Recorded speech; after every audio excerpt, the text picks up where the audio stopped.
Allah is my heart's speech, your mercy is what I beseech. Keep in my heart your remembrance, and in your deen allow me to advance. Help me in my quest, permit me to pass the ultimate test. Help me in my quest, permit me to pass the ultimate test. Assalamu alaikum wa rahmatullahi wa barakatuh. Bismillahir Rahmanir Rahim. Alhamdulillah. Wassalatu wassalamu ala nabiyhi wa mustafa wa ba'd. My dear viewers, welcome to another live edition of your program Ask Huda during the blessed month of Ramadan. And a quick reminder with our phone numbers: area code 002 then 0100 546 9323. Alternatively, same area code then 0238 132. And the Facebook page is the Muhammad Salah official. We have, mashallah, a few pending questions and also many questions I received on my page. I hope and I pray that I will be able to answer many of them today, inshallah. Meanwhile, we have some callers on the line. Assalamu alaikum wa rahmatullahi wa barakatuh. Brother Muhammad from the USA. Assalamu alaikum. Wa alaikum salam wa rahmatullahi wa barakatuh, Sheikh. Me and my wife, we watch your show, Ask Huda, and it's very, very beneficial. So, jazakallah khair for the show. Wa jazakum. Thank you, Brother Muhammad, and your wife. I have only two questions. Yeah. The first question is a bit more smaller. The first question is when you go to Salatul Jum'ah, and some brothers they pray two rak'at while the khutbah is going on. What is the recommended thing to do once you come in the middle of a khutbah? Is it recommended that you listen to the khutbah, or you pray two rak'at and then you listen to the khutbah? Mm-hmm. That is the first question. The second question is about inheritance. Many years ago, there was a man who passed away. He had a house and he had some land. He left behind a wife, he left behind a son, and he left behind a mother, and also his siblings. But at the time, the majority of the inheritance was supposed to go to between the mother, the wife, and the son. So years later, the mother, the person who died, his mother passed away. So right now it is just his wife and his son and his siblings. So now the son wants to sell the land, and the person who died, his brothers, which is the son's uncles, the inheritance was never divided many years ago. So they said now, since the mother never got the portion, they want to know, they want the mother's portion right now of the house. So my question to you is, since the mother is not alive anymore, although her portion has never been given it to her, at this time, does she have haqq to the land as well as the wife and the son? Okay. Thank you, Brother Muhammad from the USA. Quickly, you're calling from far away. If you enter the masjid and the imam is given the khutbah, you should not sit down before praying Tahiyyatul Masjid. It should be brief and short. It happened during the life of the Prophet ﷺ, a companion by the name Sulayk al-Ghatafani walked into the masjid and he sat down. So the Prophet, peace be upon him, asked him, "Have you prayed yet?" He said, "No." He said, "Get up and pray."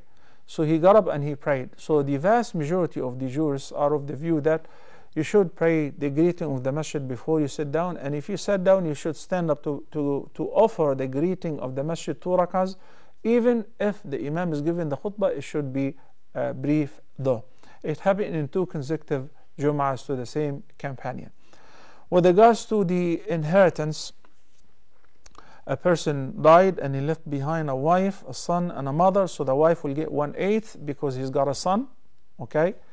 فإن كان لكم ولد فلهن الثمن مما تركتم. This is in Surah An-Nisa. So she gets 1/8. As far as for the mother, she will get only 1/6, and the son will get the rest. Okay, and the son blocks all the siblings of the dead person. So his uncles have no share in the inheritance whatsoever because there is a son. So the mother will get 1/6, the mother will get 1/6, and the wife of the late person will get 1/8. Now, since the mother didn't collect her share and she died, her share is still preserved. So the share, if she died, will be divided amongst her heirs, who in this case will be her own children, not brothers and sisters, because she does or she did have children. So they will get the full share, which is 1/6, and then divided amongst themselves subsequently. Assalamu alaikum wa rahmatullah. Arij from the KSA. Assalamu alaikum, sister Arij. Wa alaikum salam. Ramadan Mubarak, Sheikh. Ramadan Mubarak to you and to your family. Thank you so much, Arij. Welcome. I have 3 questions. Yeah. First one is, we close our Sahri Azan in Saudi, but in India we close it 45 minutes before the Azan. And my second question is, in Tawaf, can we do our own language du'as, like I want good marks in my studies, like that? And the third question, for making wudu in ihram, can we remove our headscarf and keep it aside till we do our wudu? And can men remove their ihram stock and keep it aside till they do wudu? Okay. That's all. Wajazakum, Arish from the KSA. All right, quickly. Okay, let's take the next call. Assalamu alaikum. Brother Abdul Sattar from Qatar. Assalamu alaikum, Shaykh. Wa alaikum assalam wa rahmatullahi wa barakatuh. I'd like to know that what do you think about killing people in Yemen? Okay. What else? Okay. Also, for your info, I am, as a Muslim, against killing any innocent people anywhere on earth, whether Muslims or non-Muslims. Okay? Even those who don't believe in God to begin with. Islam is against killing any innocent people. Thank you, Abdul Sattar from Qatar. Arish from the KSA. Her first question is about eating sahur. In the KSA, as she said, they're living there, they eat sahur until they hear the adhan. While in India, where they belong to, they stop eating and they eat sahur and they stop eating 45 minutes before the adhan. We see that in the timetable for Ramadan, even those who live in the States, those who live in Europe, in many masajid, you will find not 5 times, rather there will be 6 times in Ramadan, because there's an extra time which is known as imsak. What does the Prophet ﷺ say in this regard? He says, لا يغرنكم أذان بلال فإنه يؤذن بليل. There used to be 2 adhans for Fajr. One which is about 15 minutes approximately before the actual adhan, before dawn.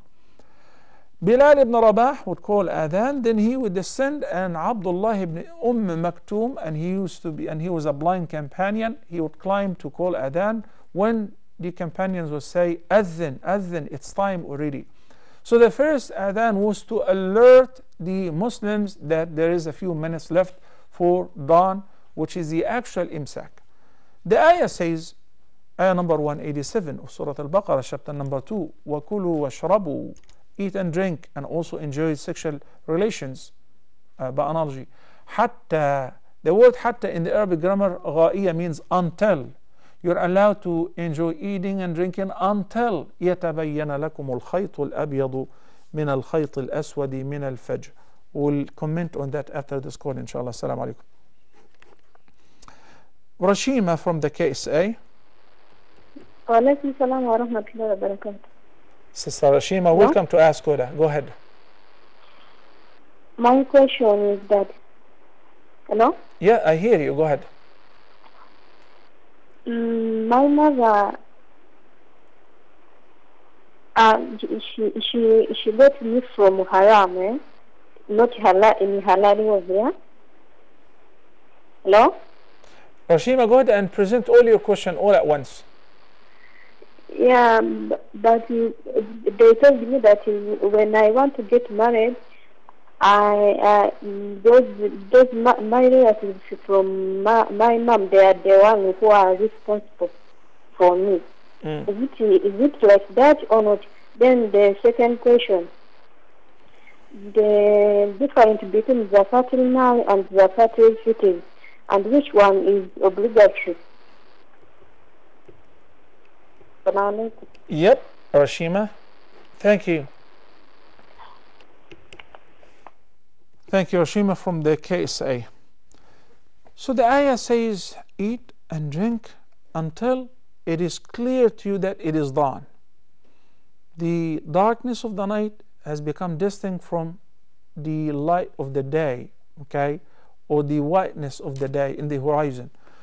Which means when you hear the actual adhan, if you have a masjid nearby and you hear the adhan, if you have a radio station where you hear the adhan, if you have an app which tells you that this is the actual adhan time. So until this time, you're allowed to eat and drink.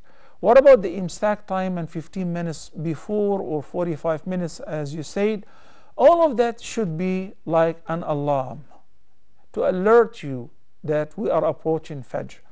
But the Prophet ﷺ said, لا يغرنكم أذان بلال فإنه يؤذن بليل.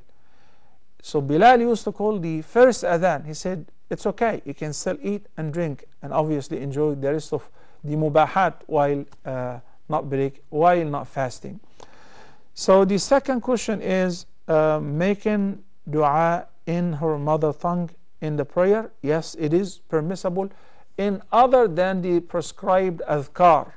The prescribed adhkar, the beginning supplication, the tasbih al-ruku', Subhana Rabbiya al-Azim, then the tasbih in sujood, Subhana Rabbiya al-A'la. All of that should be pronounced and recited in the language in which the Prophet ﷺ recited it and prescribed. But in sujood, you want to make dua. By the end of reciting your tashahhud, you want to make supplication.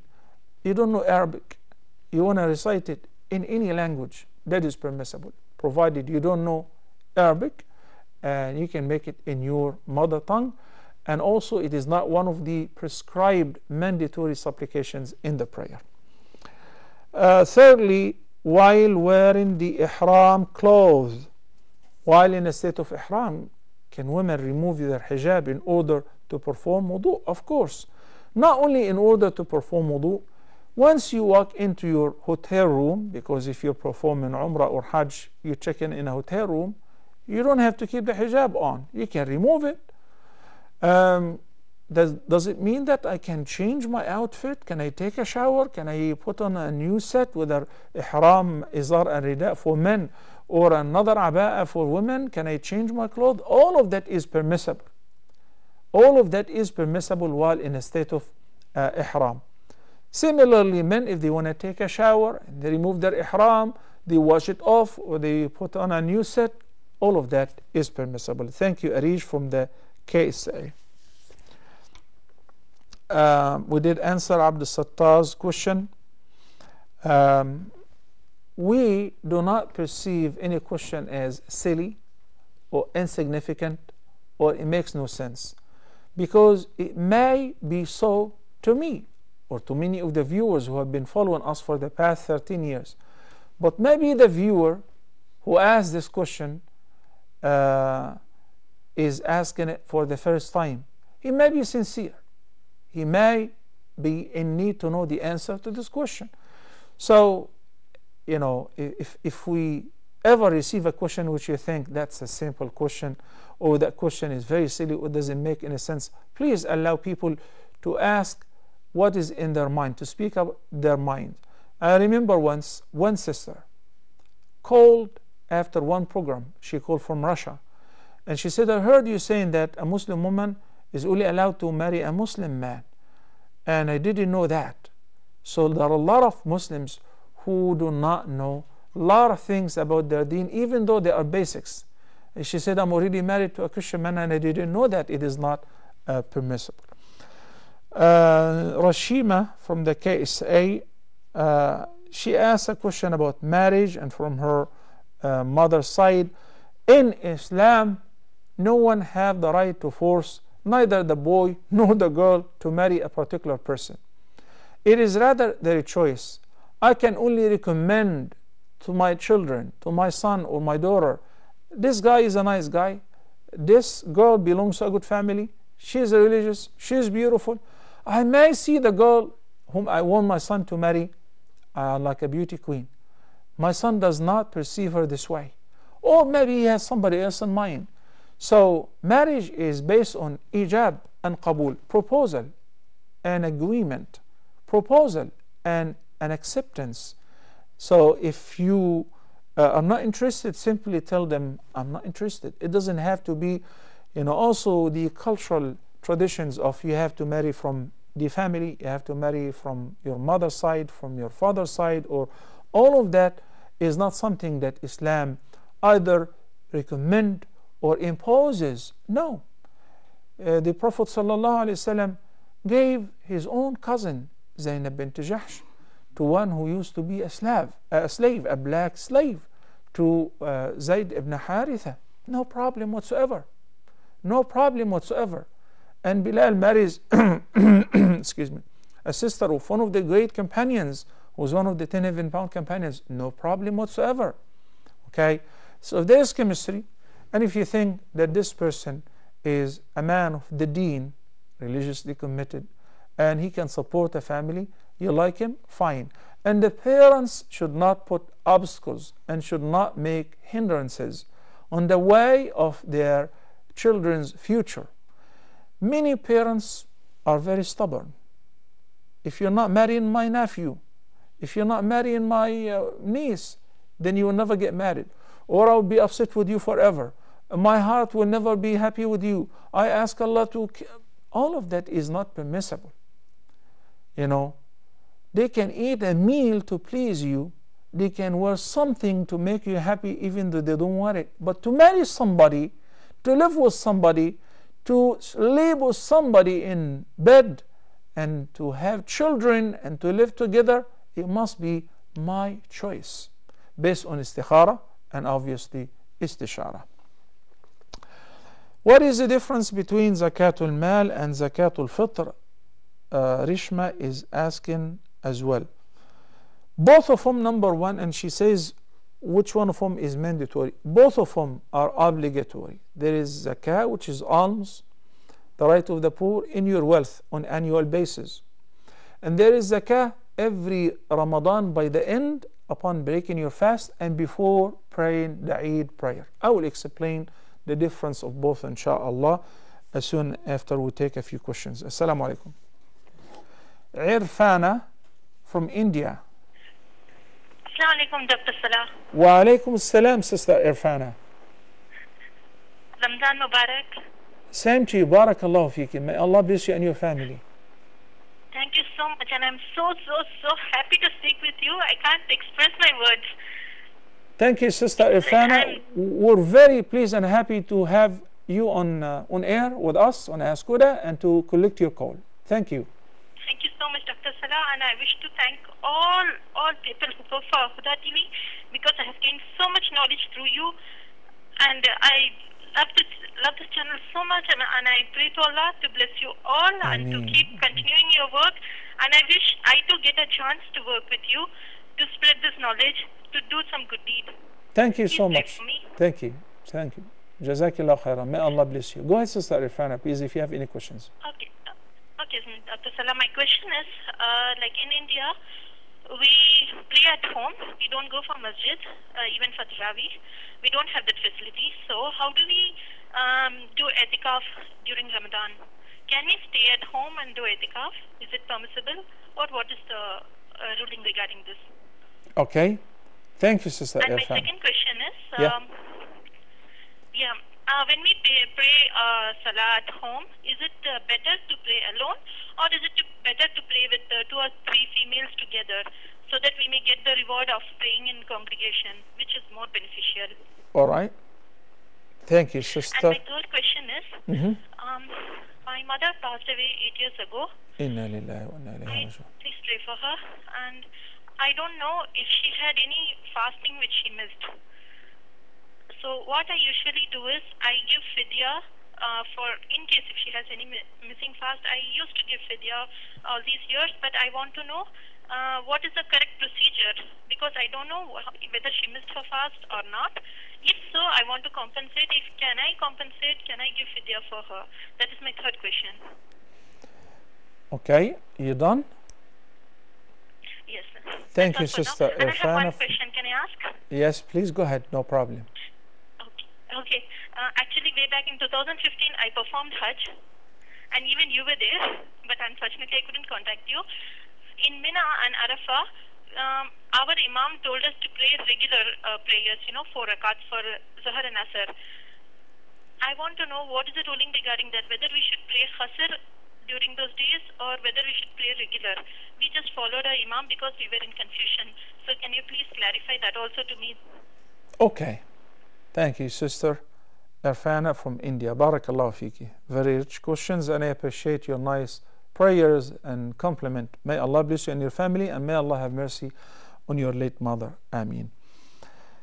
Zakatul Mal is zakah on one's wealth and possession once the person possesses certain amount, and this amount is possessed by him or her for an entire lunar year. In this case, the person should thank Allah the Almighty by paying just a little bit out of this money to the poor, to one of the 8 categories whom Allah the Almighty explained in ayah number 60 of Surah At-Tawbah, chapter number 9, mainly the poor and the needy people.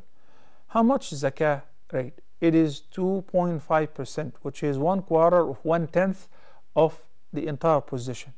And what is the minimum threshold? That whenever you possess this amount that you should pay zakah on it, as long as you have it for 1 complete year. It is the value of 595 grams of silver or 85 grams of gold, 24 karat. So if you have this amount, approximately 4,000 US dollar, approximately. I'm not sure how much is the gold today. So we need to keep updating our informations because the value fluctuates based on the prices of gold and silver. So if you happen to possess this amount, it's either sitting in the safe, or you keep it in your wallet, or you save it somewhere, or you lend it to somebody to use it and he will pay you back, or you invest it by yourself by buying goods and selling them, or you invest it as a partner with a company which consists of many partners. So this money is yours, saving or investment, or if you give it to somebody as a loan. Now 1 year passed by, rounded up, and you still have the same amount, same value or more, then automatically you pay the value of 2.5%. So per each $1,000 you pay 25 only. Per 1 million you pay 25,000. Understand? This is called Zakatul Mal, and to be given to any of the categories as explained earlier in ayah number 60, chapter number 9, Surah At-Tawbah. Assalamu alaikum wa rahmatullahi wa barakatuh. Sister Fatima from the case A. Yeah, assalamu alaikum, brother. Wa alaikum I salam have wa 3 rahmatullahi questions. wa barakatuh. I'll make it fast. Yeah. Yes. The first question is about zakat. I have a family in my relation that is in need of money a lot, but I don't know whether they'll take zakat or not. Can we give them zakat without telling them that it's zakat? Other than your parents and grandparents Yeah, other than my parents. and children Yes, yes. and grandchildren, yes, go ahead and pay them the zakah, Yes. and they have the priority. I shouldn't tell them it's zakat? You don't have to, okay? You don't have to. There are a lot of dignified people who happen to be broke or in a financial dilemma. So don't hurt their feeling and say, take this as my zakah. It is not required to inform the recipient that this is zakah. What you need to know is that person is eligible. If the person is eligible, then, and you are the one who's paying him or her or them, that's it, you don't have to tell them. If you're paying your zakah to an organization, to a community, to a group of people, to a wakil to pay and distribute your zakah on your behalf, then you better tell them that this is zakah in order to distinguish it from the voluntary charity. I can put my voluntary charity towards a hospital, towards building a masjid, building a school. He can't spend the zakah, the obligatory charity, in building a school, a masjid, or a hospital. Okay? Because poor and rich as well may benefit out of that. While as zakah is the right of the poor people. Rich have no right in it.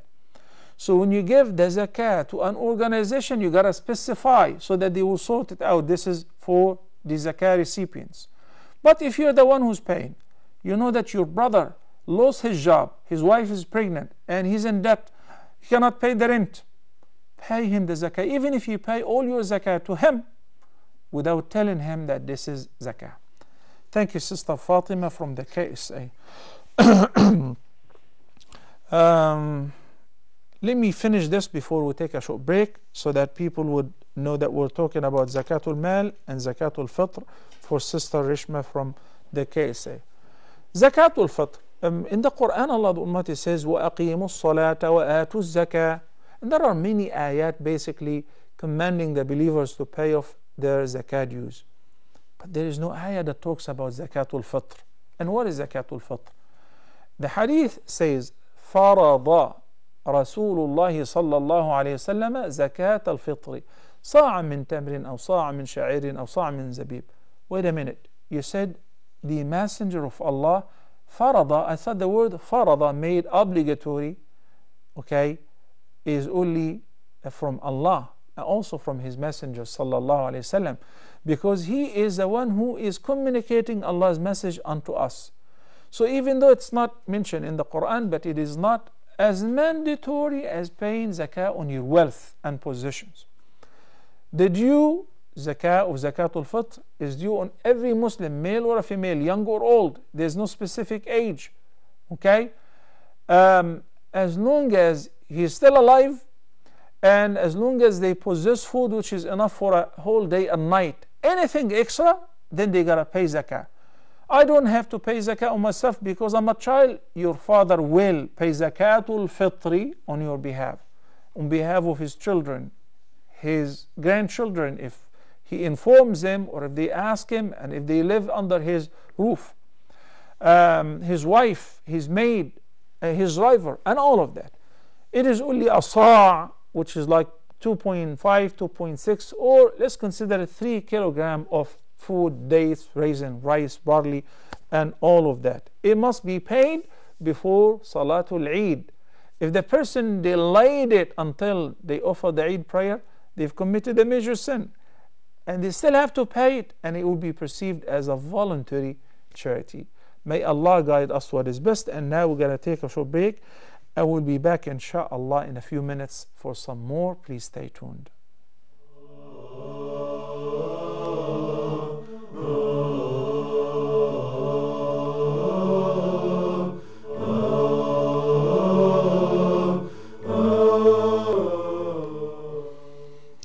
Assalamu alaikum wa rahmatullahi wa barakatuh, and welcome back. Our dear sister Irfana from India had asked 3 questions. The first question was about her, Itikaf at home, because in India there is no facility for women to pray in the masjid.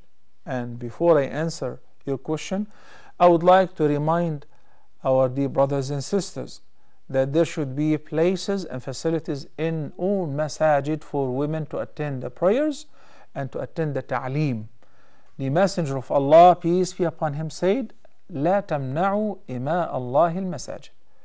We should not prevent women from going to the masjid. We should rather make their facility as good as the facility, the prayer facility for men.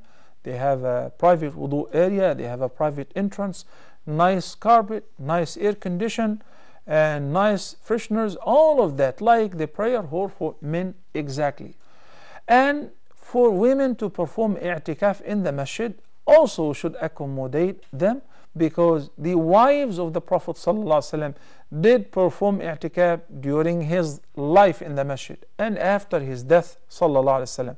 So this is something prescribed in our deen. I'tikaf is sunnah, and it is such a great act of worship because it summons many ibadat all at once. Number one, you enter the masjid with the intention of staying there for a certain period of time. There is no minimum for it.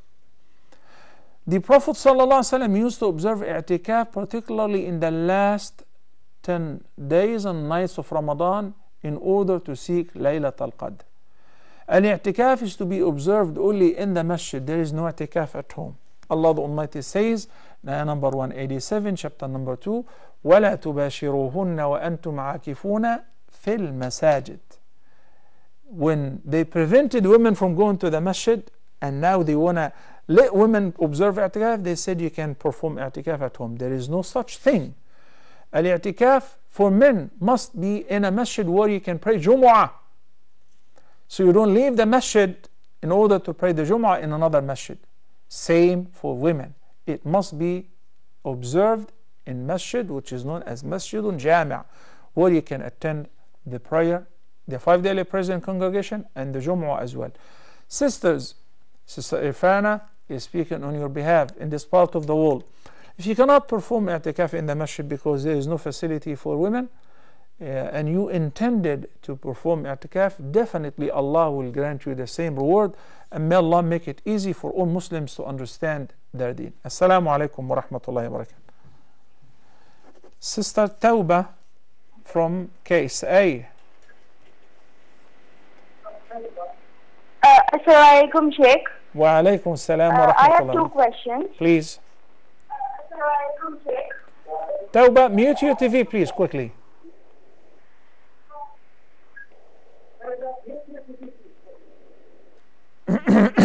Sheikh, in Tawaf and Sa'i, apart from zikr, can we make dua in our own language? In and what? And when we carry small kids in our lap, in Tawaf and Sa'i, do we have to make separate Tawaf and Sa'i for them, or one is sufficient? And my second question is, when making dua for the deceased, do we have to take their names, like my uncle so-and-so and my aunt so-and-so, or we just have to say all mahrooms? All right, thank you, Tawbah. May Allah make it easy for you to perform an accepted Umrah. Ameen. And don't forget to include us in your dua, of course. Assalamu alaikum, Luqman from Singapore. Wa alaikum assalam, Sheikh. How are you? I'm doing fine, alhamdulillah. Thank you for asking. Okay, alhamdulillah. Sheikh, I have a question.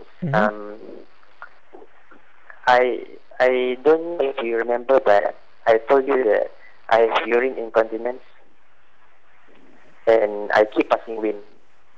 You're breaking off, Luqman. You need to start over, please.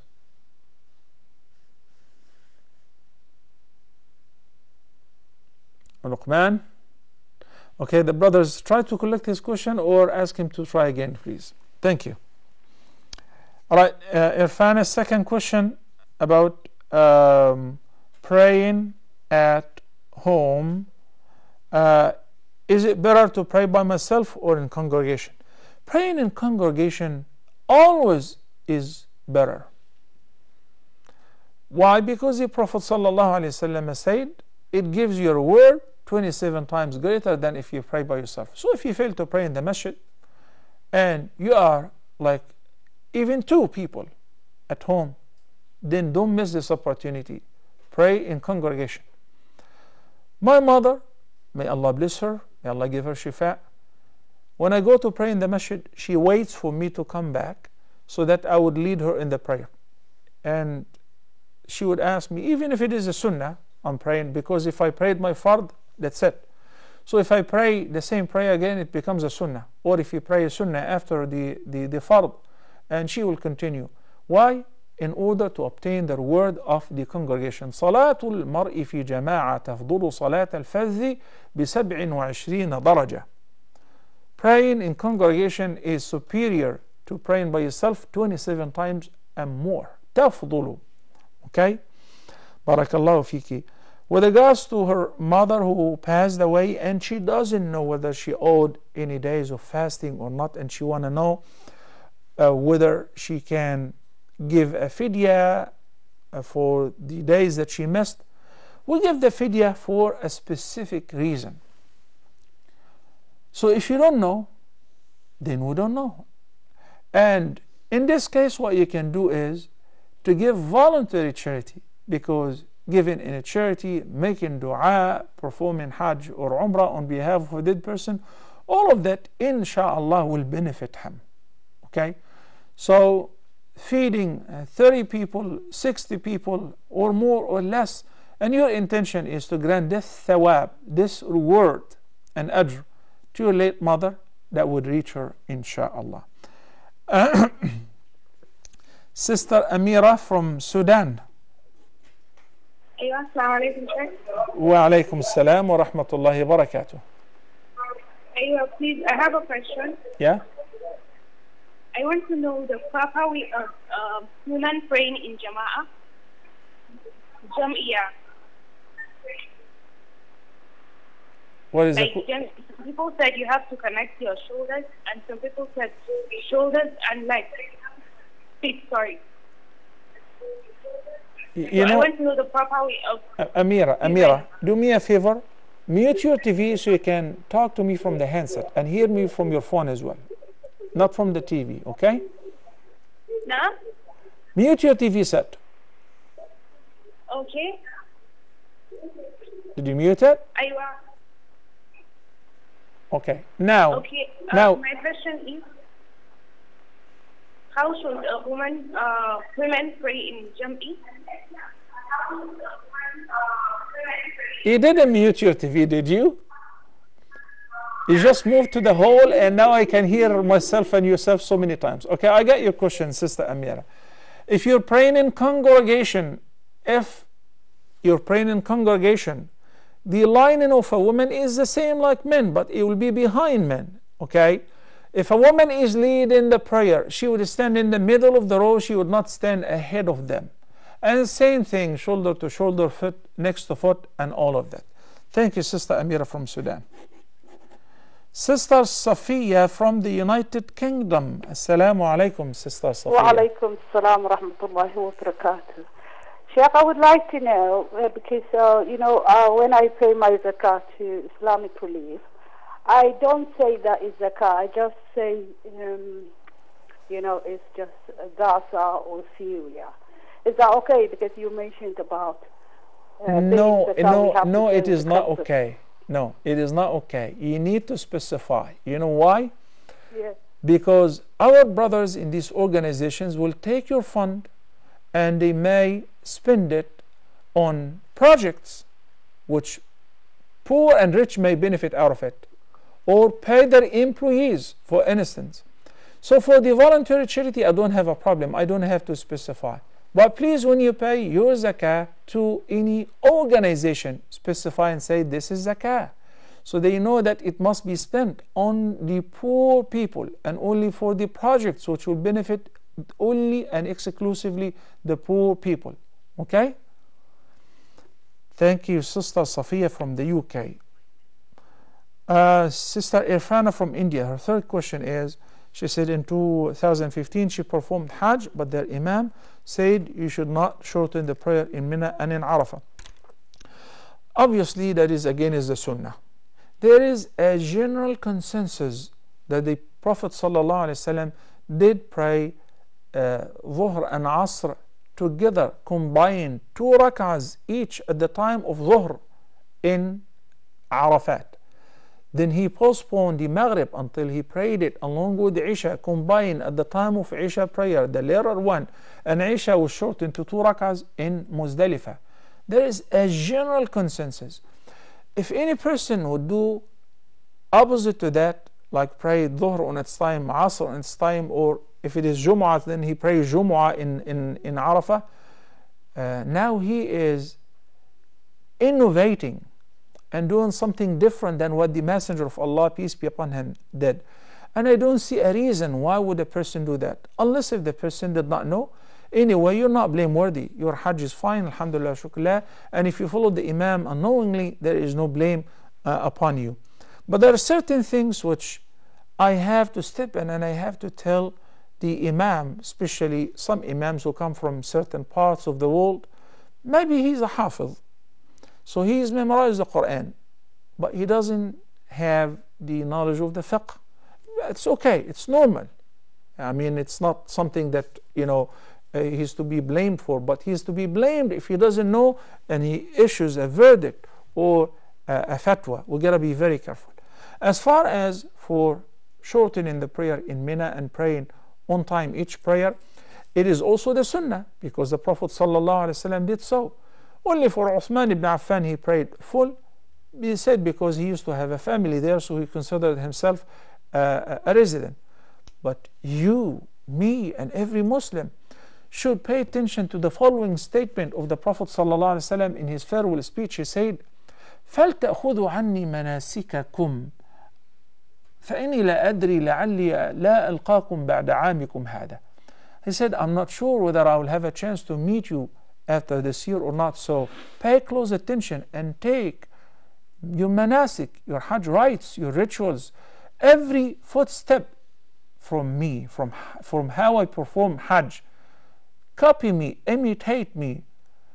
Keep in mind what I do here and there in order to be able to imitate me and follow my footsteps in Hajj. That's called the manasik.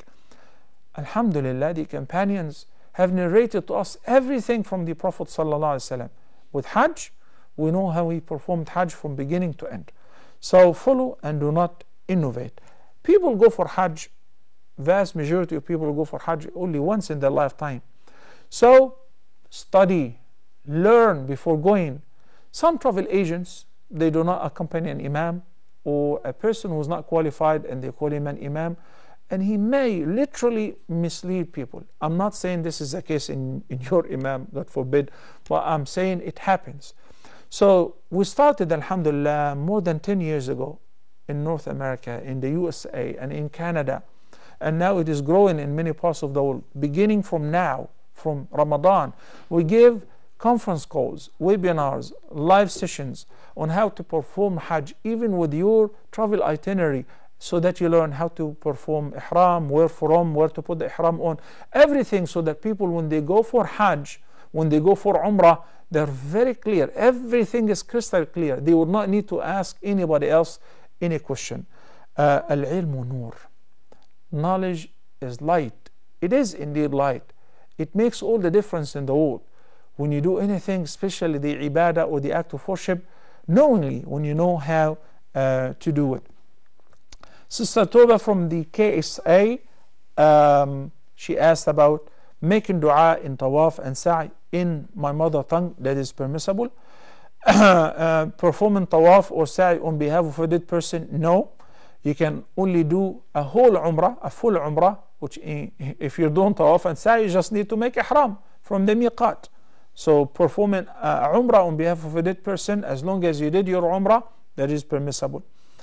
A dua, making dua for somebody, do I have to name him or can I make the dua in general? Both are permissible and prescribed. But for loved ones, for specific ones, I say, oh Allah, give shifa to my dear uncle. Oh Allah, have mercy on my aunt who passed away. By the name, okay? By the name. The Prophet ﷺ did pray for some of the companions by the name, and this is like a very exclusive dua. My dear brothers and sisters, by that we've come to the end of today's edition of your program Ask Huda, and until next time, I leave you all in the care of Allah. أقول قولي هذا وأستغفر الله لي ولكم وصلى الله على سيدنا محمد وعلى آله وصحبه وسلم. Happy Ramadan to all of you. والسلام عليكم ورحمة الله وبركاته. Allah is my heart's speech, your mercy is what I beseech. Keep in my heart your remembrance, and in your deen allow me to advance. Help me in my quest, permit me to pass the ultimate